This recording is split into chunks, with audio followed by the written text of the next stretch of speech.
Ito ang latest weather update.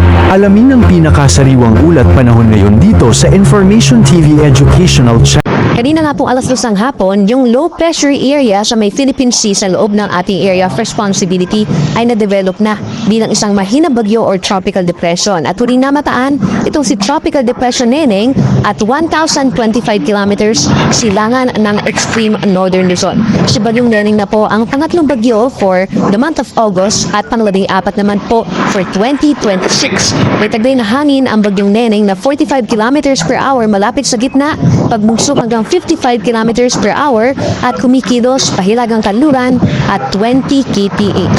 Base sa ating latest satellite animation, wala pang direktang epekto ang nasabing bagyo, subalit asahan yung unti-unting paghila nito ng southwest monsoon or hangin habagat na siya nagdadala pa rin po ng mga pamisa-misang malalakas na ulan sa susunod po na 2 araw habang binabagtas itong si Bagyong Neneng ang northern Philippine Sea. Samantala, patuloy din natin minomonitor ang isa pang low pressure area sa labas pa rin ng ating par.